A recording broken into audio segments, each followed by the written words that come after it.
Hey everybody.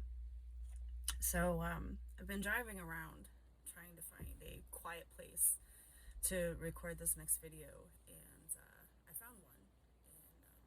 And I've attempted a few times now to record this, and each and every time I have quit. Um, so, deep breath in. Here we go. Let's hope for the best. Let's hope I can make it through this one. Because let's face it, we've talked about this. Me going live is not recommended. Not very good at it, but it would be a way for me to do this without hitting the stop record button. So let's see how we do. Okay. So we left off with the call that started to destroy me, and then a bunch of things that had happened after that that did not bode well. It didn't help where I already was. Um, so after the call that almost ended my career, and then me having back surgery, I became bitter. I became very bitter. I was convinced that my career was over, and even after surgery, that I wouldn't be who I was ever again, and that's my reality, and that was something very hard for me to accept. Even I still to this day, it's still very hard for me to accept the fact that I will never be who I was ever again prior to my surgery. And part of that's a good thing. I was, for some people who saw me, I was walking around with like the hunchback. I limped. I dragged my foot. It was bad. It was all bad. You're gonna have to excuse me during this video because drinks and probably smoking are gonna be my friend. You can judge me later. It's fine. So the price that the innocent pay. This video, I know I promised that it wasn't gonna be as long in between videos, but this is hard for me even still 2 years later to walk down this part of my story and my memories, and being able to own it all. It's not easy for me as I still struggle. I still struggle every single day with what I did, the damage that I caused. So grab your tissues if you don't already have them. This one is going to be rough. I cannot promise you that you will not cry. I can't promise that you won't get emotional with me. I can't promise that I will hold it together. We're going to see how this goes. I'm going to try my best to keep my finger off that button. So, being bitter made me distance myself from my family. I tried. I tried very hard to not take anything out on them. Okay, so they stepped up. They 100% stepped up. My husband was taking care of me. He never left my side throughout surgery, throughout recovery. He took a few days off to stay home and make sure that I was okay. My kids, the same deal. They became my caretakers, and I wasn't I wasn't the best patient. Anybody in first response never is. Number one, you can't lie to us, and number two, it's real hard to tell us we can't do something. Like for instance, I was told I wasn't allowed to drive. Well, I did. I shouldn't have, but I did. Prompted my husband to take my keys away from me. I was basically locked in my house. I wasn't allowed to do anything.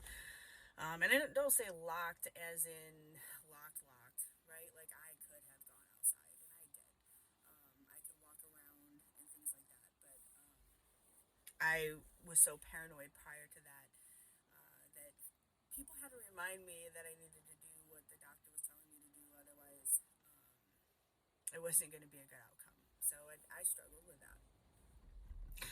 I thought I was doing okay. I thought I was doing well. And I went back to work, and I thought everything was just hunky dory. I could not be in the back of an ambulance for a period of time as I had lifting restrictions. I still have lifting restrictions. Most of it is I just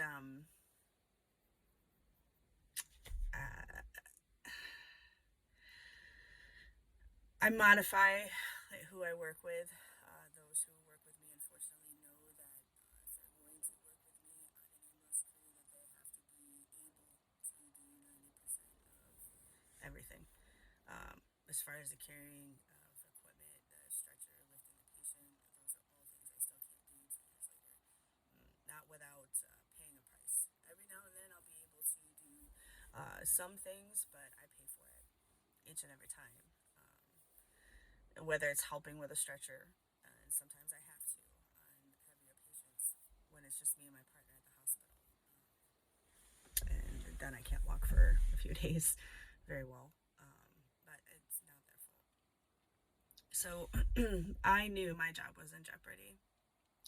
A member of higher up management even looked me in the face. I had stopped by my job. I can't even tell you what for at this point because I don't remember. I had stopped by. I don't know if it was to grab my paycheck or to do something or a meeting. I don't know. But they had asked me if they could talk to me, and they took me outside the front door and basically told me that either I get a doctor's note releasing me to full active duty or I had no value and I needed to go out on disability. And that that was heartbreaking to me. I already had in my head that um, I knew. The bigger part of it was is I wasn't even surprised that that was a thing. I wasn't surprised at all. Um, I knew it was coming. I just didn't think the words were going to sound as harsh as they did. I literally bawled my eyes out. I left that office bawling my eyes out. He had confirmed what I had feared, that I had no value and there was no place for me there if I couldn't go back to who I am. And obviously that's not true because I am still working. Still working for the same company. I do have value. I know that now. But then I didn't. I was in such a bad place that you could have told me anything and it would have had the same effect. I went home and I explained to my husband what I heard, and so instead of lacing up my boots, putting my big girl pants on, and proving otherwise, I started to prove him right. I started to live in the mentality that I had no value, I had no worth, and it didn't matter how many people told me that he did. Okay, and this is not solely that individual's fault. Um, I could have taken that 10,000 ways. Just because somebody says something doesn't make it necessarily true. But when you are in a place where rock bottom is real close, the littlest things like that are devastating to anybody. They are. It drives you deeper, and it makes you wonder what's the point. So I then started taking that mentality home, and I wasn't productive around the house. I would lose myself in stupid Facebook games and on the computer when I was home. I did not. I didn't do anything. Did the bare minimum. So we won't say didn't do anything. I did the bare minimum as far as like when my days off were and cleaning my house and um, getting laundry picked up. And this was slow. Okay, this was a slow progression. It's not like one day I decided to hang up my hat and that was it. No, this was slow. Now, mind you, this entire time, I think I'm fine. Everything is fine. I'm continuing my everyday, day to day, getting up, putting the boots on, going to work, coming home, cooking dinner. I'm doing everything that I normally was. That's how I saw it. My kids, on the other hand, and my husband would tell you vastly and very different, and they would not be wrong. They would be very right. That I was very different. And they tried to tell me. My husband sat my kids down multiple times and said, listen, mom's going through a lot right now with her back and things that are happening at her job. And you guys need to step up and help out. I had my children at that point where 19, 17, a special needs child, and my 13-year-old son. All old enough to be able to help out and do some things. And he'd have that conversation, and it would last maybe a couple days. And then they'd go right back to being teenagers, because that's what teenagers do, right? If you went back to how you were during your teenage life, you could stay the same. I mean, I know I could. Like, my mom would tell me to go clean my room, and I'd go downstairs and I would shut the door and I would just hide in there for hours. I wouldn't clean up anything. I maybe move some stuff to make it look like I did something, but I didn't really. I think that's every kid on the planet anywhere. So when you start asking them to do household chores that mom normally does, right? They're like, yeah, and not for nothing. Like, they did a good job. How many times do you think I told them that though? Zero, zero. I never once said thank you. Not once. For mopping the floors, for doing the dishes, for doing the laundry, for nothing. Not once. It was always criticism. It was small and for small bites, because they didn't do things how I did them. And instead of being appreciative of the things that they were doing, I was negative towards the things that I didn't think they did good enough with. And so began the progression of these conversations would happen, and they'd be like basically sticking up their middle finger, like, yeah, screw off, right? Like, mom can't even say thank you. She doesn't even care. And then came the point where my depression started becoming consuming. And again, it didn't happen overnight. It wasn't just one thing. I can't tell you just one thing. It was a spiraling of events. It's small stuff, stupidly small, that now I could sit back and laugh at and be like, why was that such a big deal? We all know somebody who will take something so incredibly small and make a mountain out of a molehill for absolute no reason other than they like to argue, they like to complain, misery loves company. You've heard all of these things before, right? Well, that was me. My coworkers started to recognize these things. I wasn't the same at work. As one of the supervisors, my door is generally open for them to sit down and come and talk to me when they're having a bad day, when they're having a bad time. And I couldn't even focus. They knew I wasn't listening. They knew I wasn't hearing them. Um, I wasn't. I wasn't. I would look at them just like as I'm looking at you right now, in one ear and out the other. I didn't care. I didn't care about anything or anybody. The biggest part of this started when I started to not love myself. I started to hate who I was becoming. I was convinced that I really was broken, that I was never going to be whole again, that I was never going to be me again. And I lost myself. And in the process, I stopped caring about other people. Something that I've done my whole life. My whole life. I was always, for as long as I can remember, that person that people came to, because I would sit and I would listen, and I'd offer some advice, and I'm sure I offered advice during those times too. Maybe if I took one little thing that I had said to somebody, it would have prevented me from what happened next. But I wasn't in a place to hear. Have you ever heard or somebody tell you that instead of listening to what someone is telling you, to listen, because at that point you're listening to respond, you're listening to reply, you're not hearing what they're telling you, you're not hearing what they're saying, you're listening for a response from you, trying to think of something witty to say, trying to think of some snappy comeback, or to figure out how to twist this back onto them, right? As me, I did that a lot. So, because the family conversations that my husband would have would also involve me. And I wasn't innocent. I was at my own faults, and they would sit there and tell me about things that I was doing or not doing, or things of that nature. I heard them for a minute. For a minute, I heard them. I didn't change my behavior though. Instead, I turned to a bottle, or in some cases, a mason jar, because anybody who knows me knows that I don't drink beer.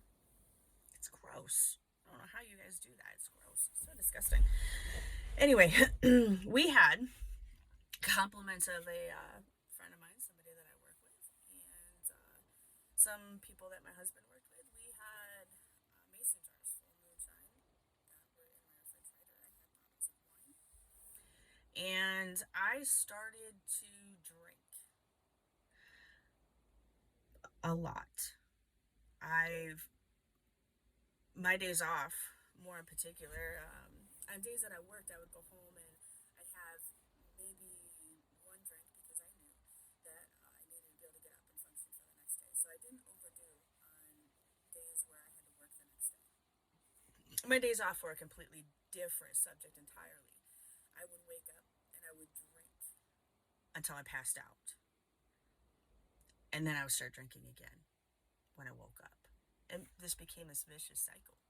This vicious cycle because the demons, we call them demons, all right? But I mean, they're things that haunt you. So let's work on that definition for a second, all right? Because you're not going to understand if I don't. Some of you may know what I'm talking about. Some of you may not. You're like, she's always bringing up demons and dark places and blah, blah, blah. Well, they are. They are, not in the demonic sense, but everybody that I know, every single person that I know, has at least one patient or one situation or one something that sticks with them and has for a long time. Mine, they would haunt me. I'd have weird dreams, super weird dreams. Remember the call I was telling you about that almost ended my career? Yeah, well, I would dream about her. I would dream about her, and she would sit up. And I described this to you. If you need a refresher, she was dead. There was nothing I was going to do. There was nothing that I could do to help her. She was dead. But she would sit up. She would ask me why. Why didn't I try? Why didn't I help her? It was awful. Absolutely awful. And I know it's because in my head I kept using those things, right? Like, so why didn't I try? Why didn't I do anything? I knew that I couldn't here. I knew that.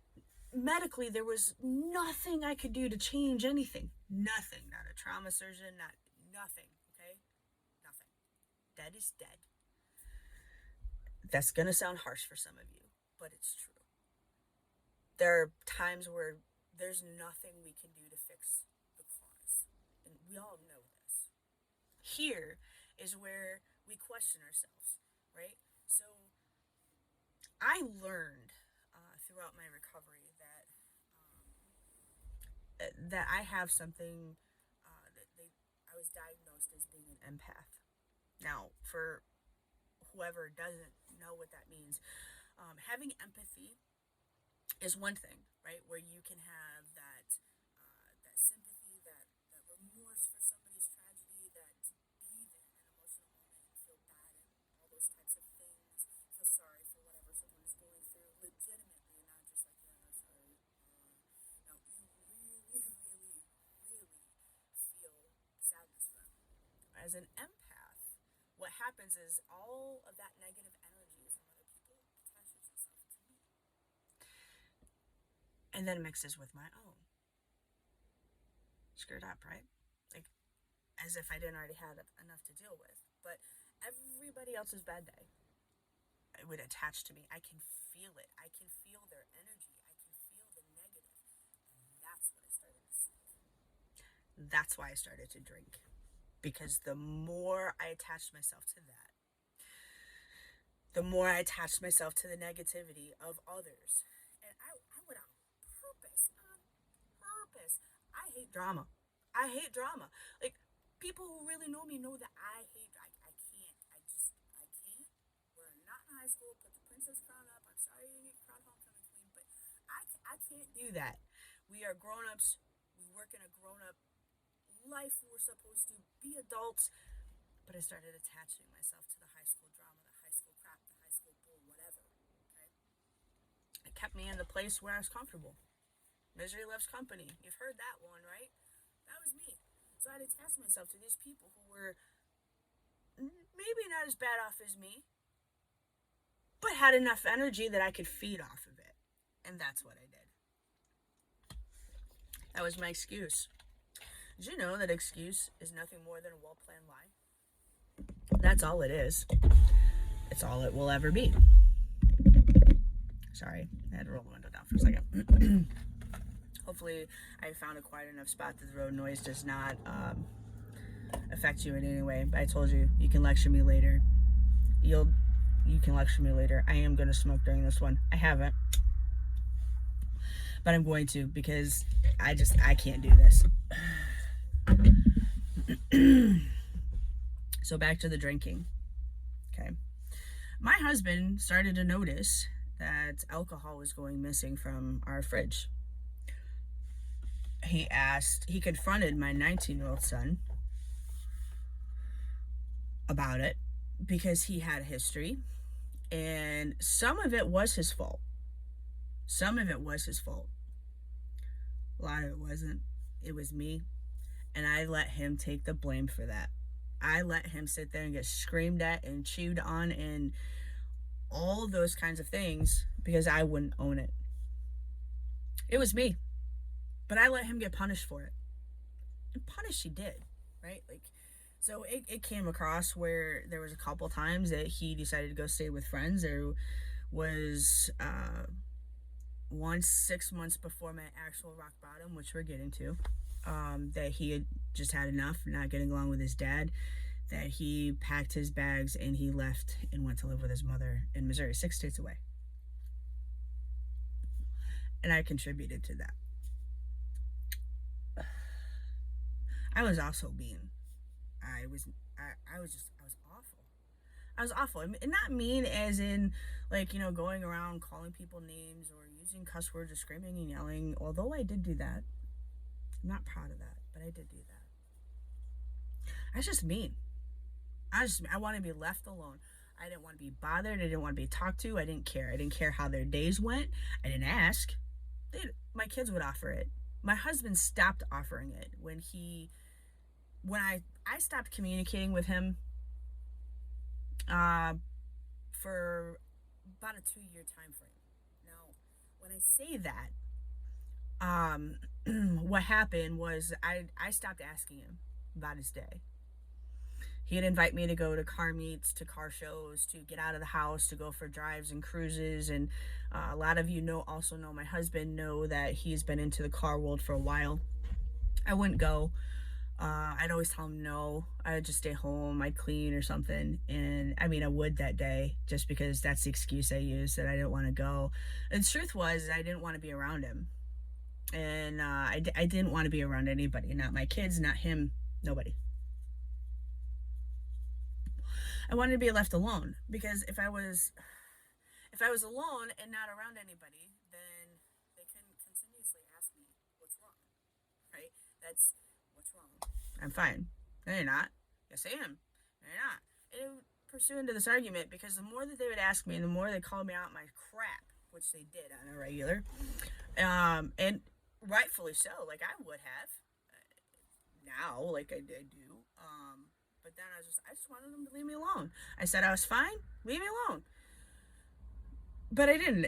So it would, it seemed like almost every single weekend, he'd find something to do. He hated being cooped up. It was nice out. It was springtime, starting to be, and he wanted to be out. He wanted to be, go places and see things and do stuff. And I was like, yeah, no, not interested. I'm good right here at home. And most of that was so that I could drink, because I didn't do it around him. Hit it pretty well. And the only reason I can say that I hit it pretty well is because when I was talking to him about this before I was going to start making this video for you guys, he had no idea. None. I think he might have had suspicion, but he didn't know.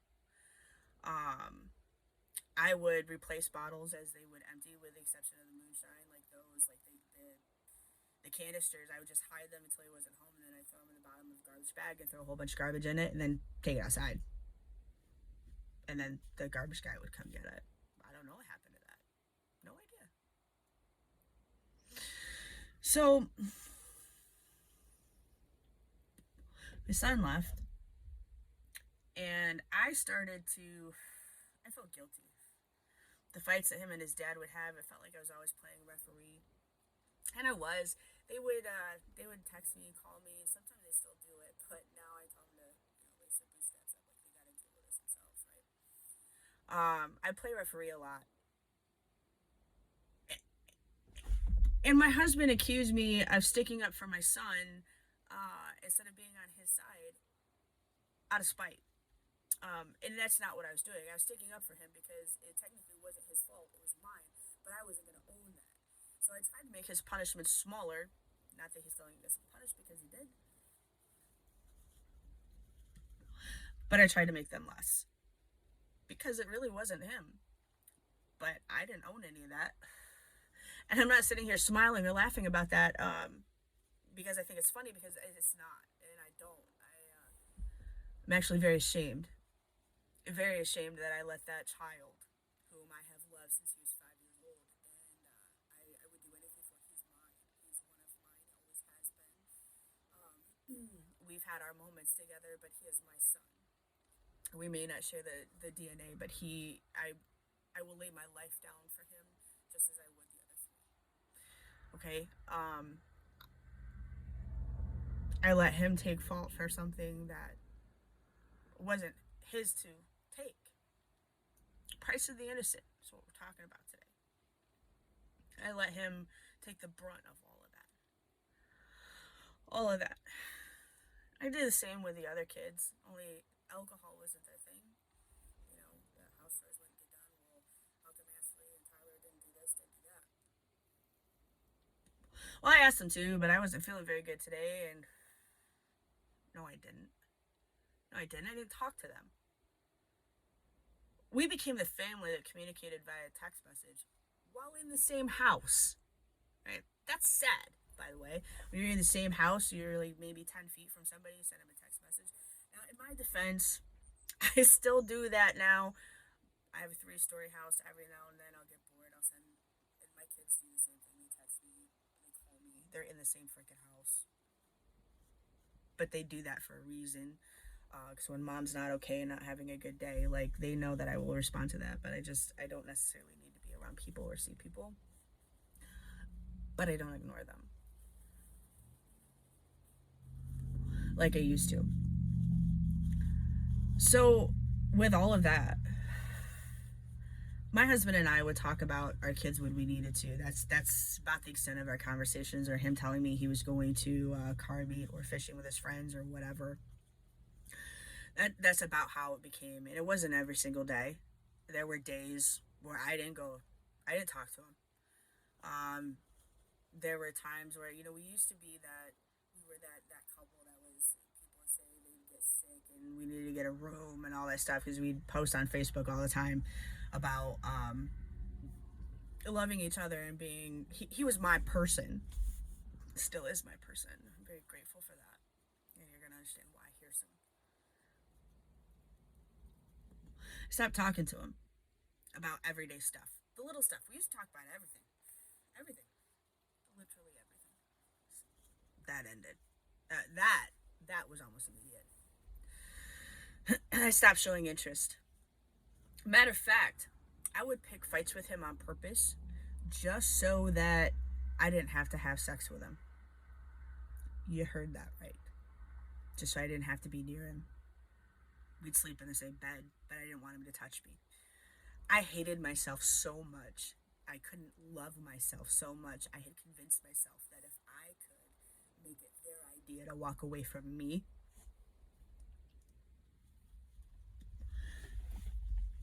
and it, number one, would have been in their best interest. And at the time, I wasn't wrong. Number two, it made it easier on me for them to walk away from me than it was for me to walk away from them, because I didn't want to. Part of me didn't want to. I wanted to feel safe again, and safe wasn't a term that I knew. I didn't sleep without being medicated with alcohol. Like, what's that, right? Like, you don't, you sleep but you don't. But it made the dreams stop. It made the hauntings stop. Um, but it also caused all my worst fears in the entire world to become my new reality. I had successfully pushed my family away, which was apparently my goal. And I say apparently because I want you to understand that I didn't realize I was doing any of this. I didn't realize how bad it was. I didn't realize the damage that I was doing. I was oblivious to the things that I was causing and the pain that I was causing. They started seeking that comfort that they got from me from other places, my kids included. Friends, they returned to friends, not the friends I wanted them to have, right? Not the friends that I would have been okay with them having. They turned to answers in all the wrong places. My son turned to the streets. He got into drugs. I don't know that I didn't contribute to that, but I feel like I did. I know that he's grown and he makes his own choices, but that doesn't stop the fact that what I did had a damaging effect on him. And then in turn, it damaged our family. And I take part responsibility for that. How can I not? I didn't show him that I supported him. I didn't show that I cared. I didn't show anything. My husband turned to talking to friends. His best friend, who's been there through thick and thin, who had a really big role coming soon. But he turned to females, women that he knew, some that I knew, some that I didn't, for conversation. It wasn't for anything more than that. It was for conversation. He wanted someone to talk to. And yep, his best friend of the male gender was there, but he wanted that female someone to talk about his day with. And it wasn't me. And I refused. This is about the point where a lot of you are going to be like, oh, here she goes, owning blah, blah, blah. No, listen to me. Listen to me very carefully. My husband felt like his wife didn't love him anymore. And part of me didn't. So part of him was not wrong. I pushed him to the point where he had to seek that intimacy, that conversation. When people say intimacy, they think about physical, right? And sometimes it is. The lack of the human touch is powerful. It speaks just as powerfully as actually having the human touch on a regular basis. Having someone to confide in, to talk to, is also powerful. To de-stress, you need to have that. You need to have that go-to person that, when you go home, you can sit there and you can talk to them.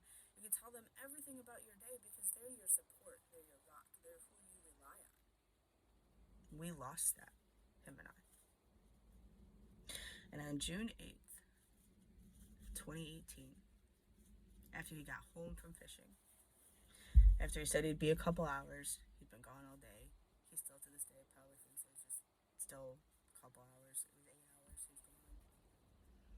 I don't know that he was with the person he says he was. I choose to believe it. He asked me for a divorce. So when he got home, I started screaming at him.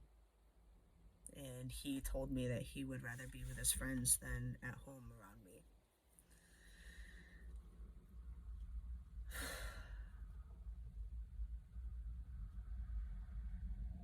I was shocked, to say the absolute very least. Is in my head, everything was going just great. We were fine. We were just fine. He told me he loved me that morning. He gave me a kiss. We still did all those things, even without the other stuff. We weren't fine. He was broken. I destroyed him. Some people know, and some don't, what it's like to not have the support, not have the love returned to you. I did that to him. Broke the biggest promise I made to him, that I would love him no matter what. Through the good, the bad, and the ugly, through thick and thin. And for 2 years, he begged me to get help. He begged me to get treatment. He begged me to go see the doctor. He told me multiple times there was something wrong. I was different. There was something wrong. And every single time I made an excuse. I'm like, well, people grow, people change, um, all these types of things, but I'm fine. I was far from fine. And because I didn't listen, not only did I destroy him, but I destroyed my children. I asked him what her name was. He said there was nobody.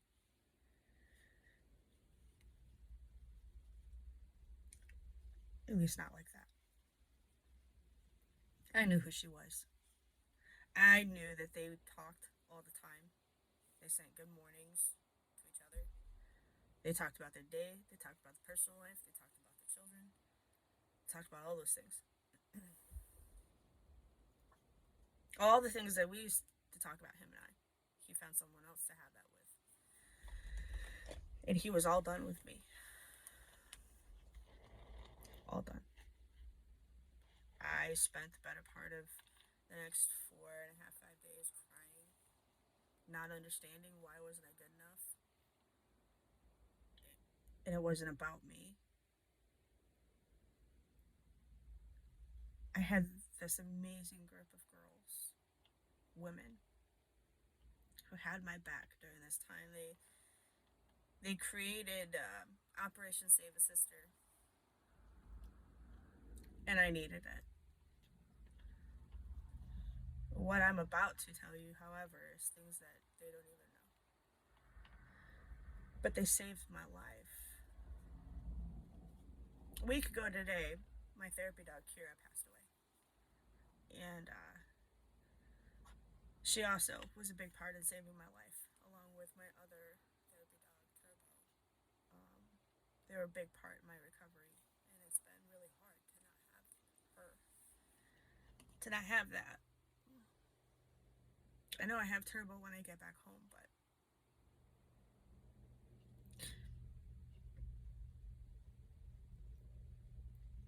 my husband told me he felt like he didn't matter, like he didn't have a purpose. And he left. 4 days after that, I was at work. Now, mind you, my job had still been in jeopardy this whole time. I hadn't done anything. I would clock in, I would sit, I would stare at the clock, and watch it go by, and then I'd clock out and go home. I didn't do anything. Placing my job in yet more jeopardy and more danger. I didn't do anything. I was sitting outside, and I was talking to one of these women who, telling her, thank you, it's never going to be enough. It just will never be enough. And as I was walking through the steps of things, it hit me like a tack hammer. That's why I use the term tack hammer and vodka all the time. Not because I want to go back to drinking, because I don't. I made a promise, but we're going to get to that. But I was hit in the head with a tack hammer repeatedly. And I realized, oh my God, what did I do? What have I done? I did this. This one was on me. This was my fault. I wrecked my family because I couldn't listen to hear what they were telling me. Because I had hated myself so much.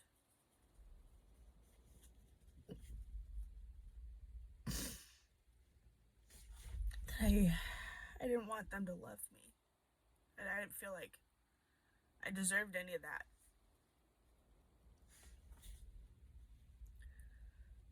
Seven days later,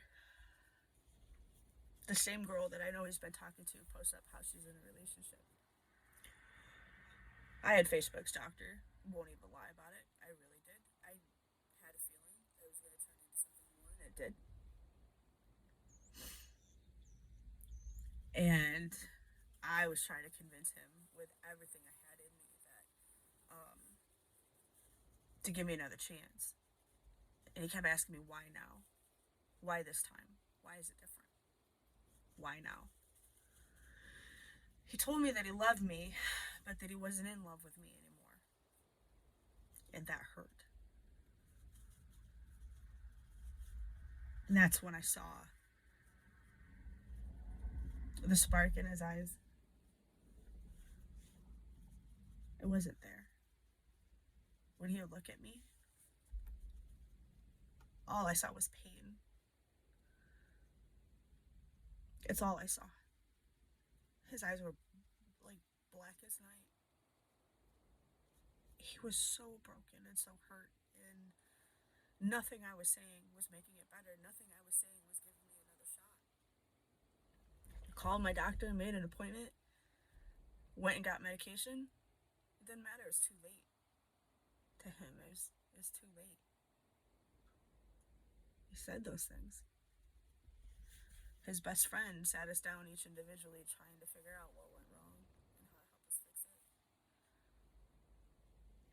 And then we all sat in the same room and went over what had been discovered, things like that.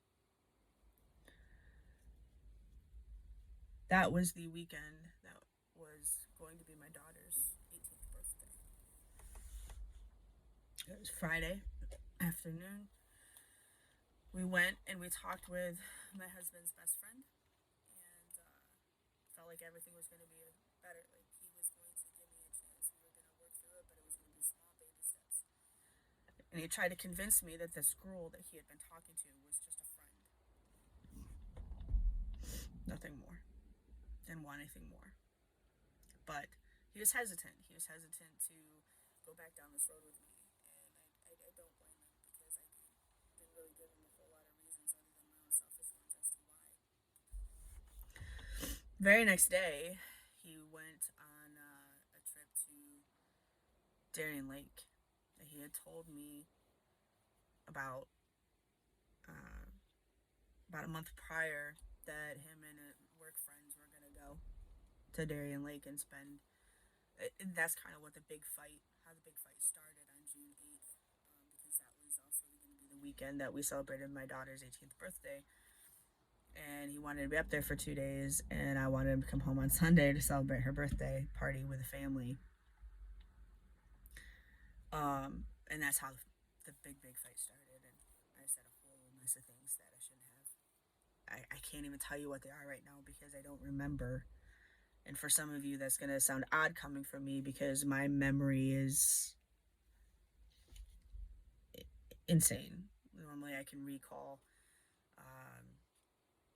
conversations from years past. I can see things like they happened moments ago. It's a curse. It's not a blessing. I promise it's a curse. He left that morning. He told me he loved me for the first time in 3.5 weeks. He told me he loved me. He had kissed me goodbye. I told him to have fun. And then I got on Facebook. It just so happens that her status was also Darien Lake bound. So I call him up and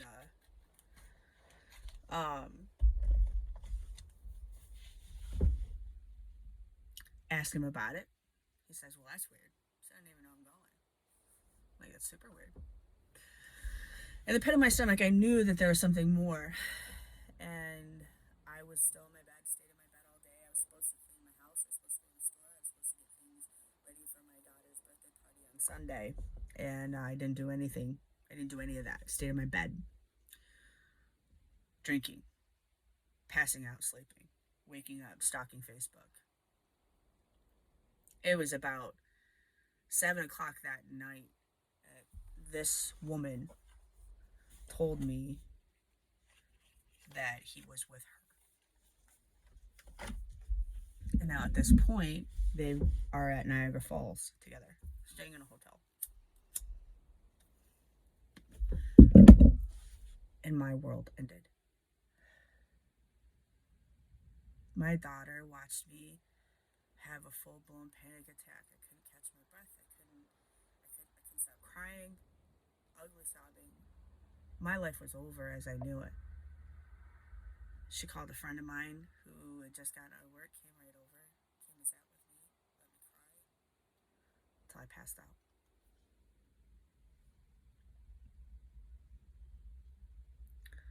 The next day, the same individual and 4 others, these are the girls that I'll never forget in my life.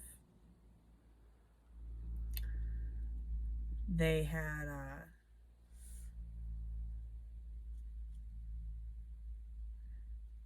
they called me and said, "You need to get up. You need to get in the shower. Today's Ashley's day." Nope, not gonna happen. Not gonna be a thing.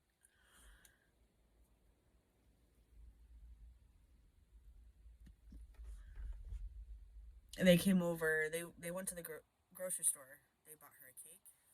They bought food. They bought presents, and then they came and they cleaned my house. And then they forced me out of my bed in my pair of pajamas that I had been in for a week, and forced me to get in the shower. Grabbed me by the sides of my face, telling me to suck it the fuck up.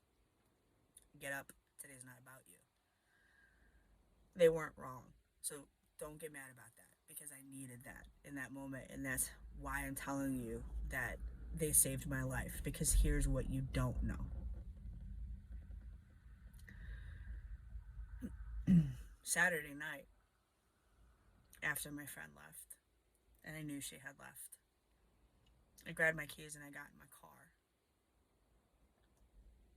with no intention of ever coming back home. I had realized in those moments talking with her that it was too late. All the pain I had caused my husband, it was too late. There was nothing I could do to make it better. There was nothing I could do for him to know how sorry I was. Nothing.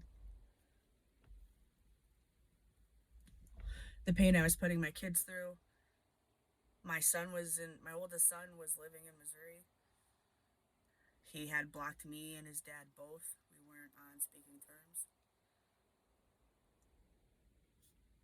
My daughter, who didn't know whether to call someone or call 911 that afternoon when I found out the truth.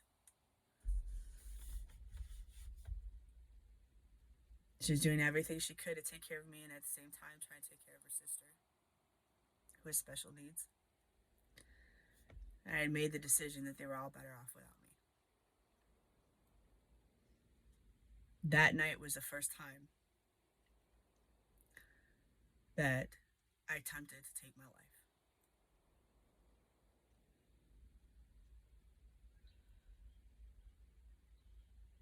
The following Monday, as I wasn't successful Saturday, obviously, or I wouldn't be sitting here talking to you.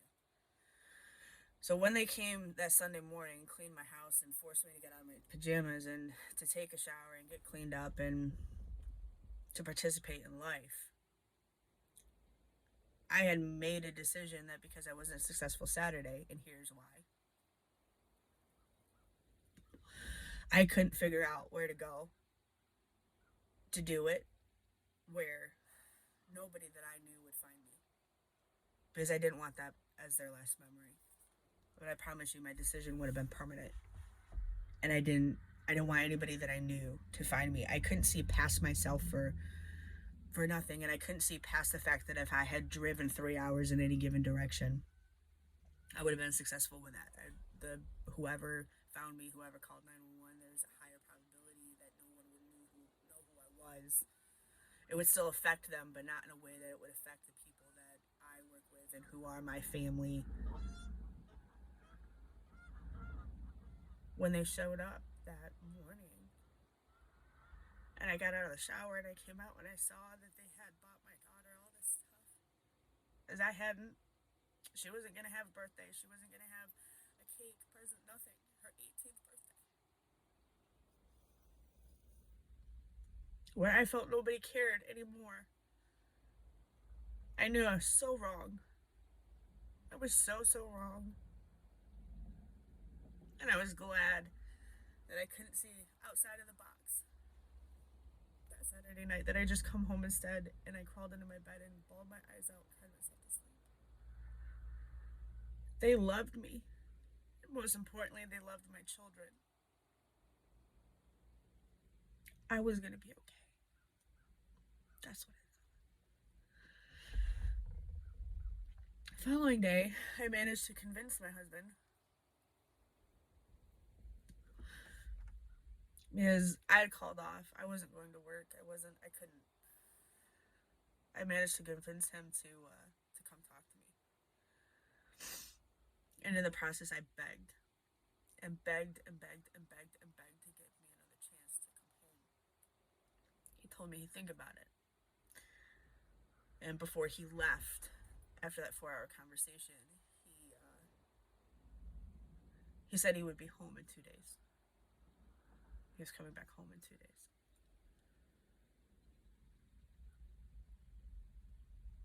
I still changed the locks on my house.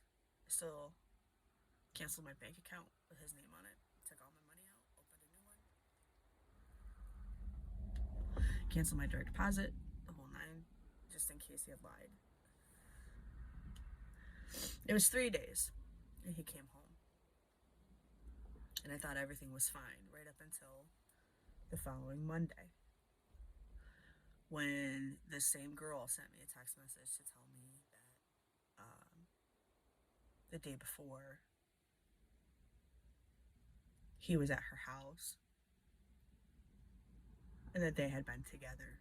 They had had sex that day, even though he'd come home.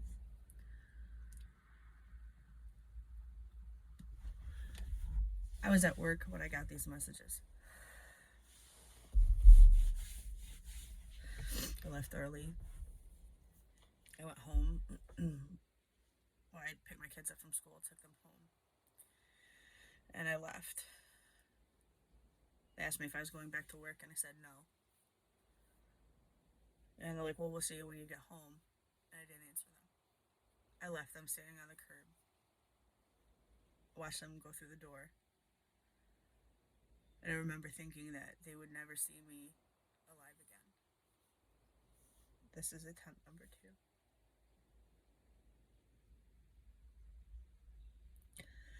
I was seconds from pulling the trigger. And I use that term loosely because it wasn't a gun. I won't give you the recipe. I won't tell you what I was going to do. But I was seconds from making that decision permanent. Seconds. And then I blacked out.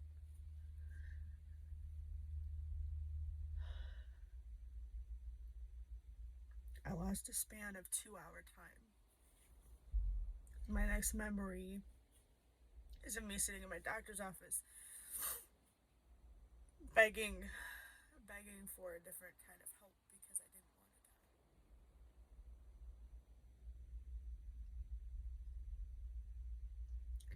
die. I'm not proud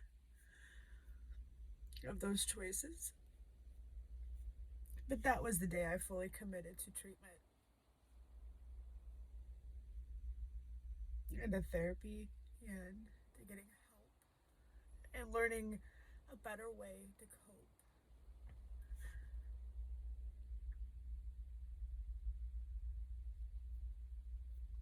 And all because I couldn't live with myself. I couldn't live with myself in what I had done, the pain that I had caused. I couldn't do it. Because even though he had come back home, he still wouldn't let this other person who'd given him comfort go. And I knew that she gave him something I couldn't. Or at least that's what I thought. So I figured since my kids had their dad back, that I would just eliminate the cause of more pain and more discomfort for them.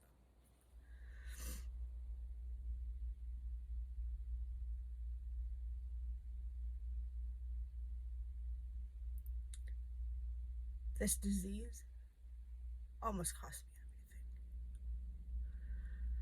my home, my family, and my life. And this is why it's so important to me to share my story,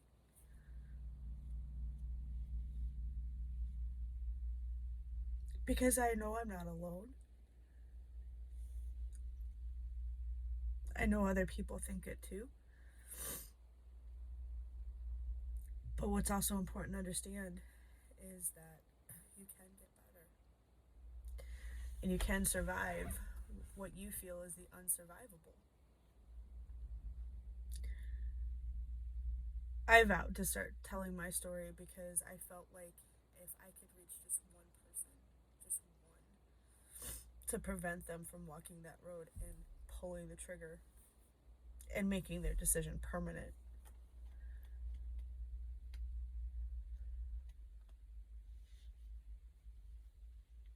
then I would have found a new purpose in my life.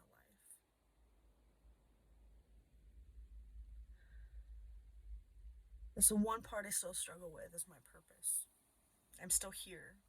I'm still alive. Why? People want to know why.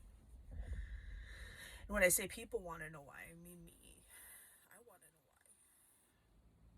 why. What happened in those 2 hours?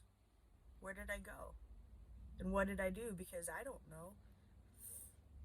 I couldn't tell you. I have no idea. All I know is that I woke up in my doctor's office, begging for help. Rock bottom looks very different for a lot of people. Every one of them, your stories are unique. But the feeling of hopelessness, the feeling of not having a purpose, the feeling of hating yourself to the point that you don't care anymore what happens. And because you don't care, you destroy everything around you because you think that's going to be easier. If you could make everybody hate you, it'd be easier because then they leave you alone. I promise you that by making those choices, the pain that you inflict on those that you love, the price of the innocent, it's not worth it. Here I am 2 years later, and I still struggle with all of this. I struggle with. I can still close my eyes and see the pain in his eyes. When I would put my hand on his shoulder, there was nothing. Nothing there. There was no feeling. There was nothing. He had grew to hate me. And all he wanted was me back. But he wanted the real me. Not this dark version of me. Not this person who was so dark and so empty and so broken. Don't get me wrong. I have my days where I'm still broken. But they're not like that. There are days where I'm still sad and I'm still dealing with things. And that's going to be my new normal for a long time. But I had to relearn how to communicate. I had to relearn how to express myself in a healthy way. And I had to relearn how to explain things to him in a way he could understand. He also had to relearn how to communicate with me. And in the process, for the past 2 years of us relearning how to be better, be better at being partners, be better at being soulmates, we have a stronger relationship than we've ever had. He is still my rock. So to answer any kind of question, yes, we survived. But it wasn't easy. There's a lot of tears. There's a lot of questions. There was a lot of hesitation, and it's still not easy. I still have rough days. I still have my hard moments. I still have periods of time where I'm sure it's hard for him. But he sticks with it because he knows that my goal is to continue to be a better version of me today than I was yesterday.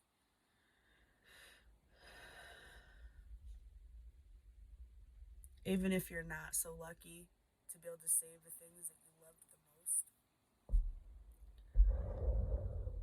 you are still worth it to do it for you. Because I'm here to tell you, my recovery did not work in the beginning. Therapy did not work in the beginning, and you want to know why? Because I did it for him. I did it because he had asked me to. I did it because he had begged me to for years, and I didn't listen. So I thought that if I went and did it and took medicine and went to a therapy session, and I never did anything more than that, that was good enough, that was all he wanted. But that's so far from the truth. My therapy and my recovery works because I do it for me.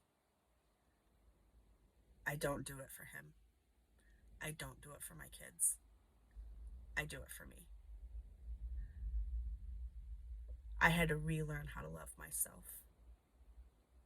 I had to relearn how to know that I was worth it, to know that I'm important, and to know that I matter.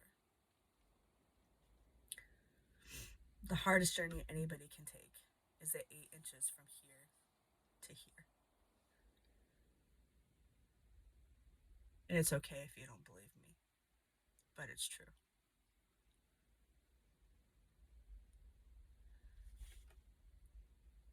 I still, today, don't believe that I deserve the man that I have. Not at all. Not even a little bit. But he held on just as hard as I held on.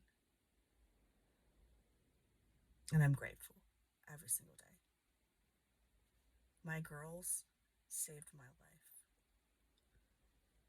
Even though I tried one more time to take my life, they were still in the back of my head.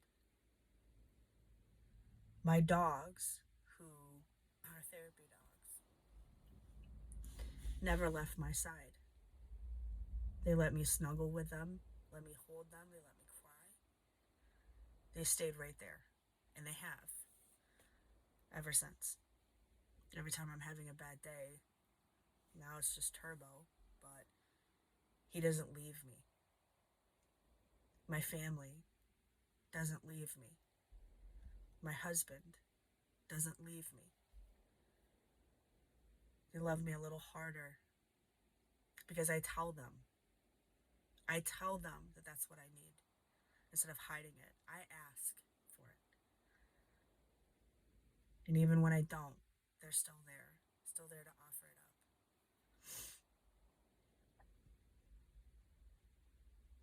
To say I'm sorry for everything I did. It's just not enough. There are no words. There's no amount of me going and being grateful. I am grateful. I will never be able to repay them. Any of them. As here I am 2 years later, and they're all still by my side. They're all still right there. Operation Save a Sister. It's us girls for life.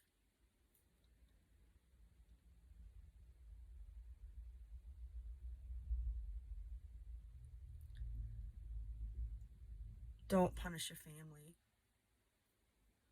for things you struggle with. Don't do what I did. Don't push them away. When they are begging you to go get help, go get help. Go see your doctor. Go find a counselor. Find a friend. Don't ignore them. They're not saying anything to be mean. When my family would tell me, all I heard them say was, I need to take a pill. That's all I heard. That wasn't what they were saying. They were begging me to get help. They were begging me to get help. Because I didn't know how bad it really was until the day I felt like my life was over. Don't let that be you. Speak up. It's okay to need help. It's okay to land in your doctor's office, bawling your eyes out, and who cares what people think? Who cares? It's not about them, it's about you. Your life is worth it. I was one of those people. I was one of those people who cared what other people thought about me, who cared what image I had. No. My mental health will always be more important. Always. Always. Because in order for me to have the things that I love the most, I have to love me. But they can't love me if I don't love me. I'm proof of that. They couldn't. They tried. It didn't work. Never put your mental health on the back burner for anyone. Not your job, not your spouse, boyfriend, girlfriend, kids, no one. Take my advice. Learn how to love you again. It's okay. It's okay.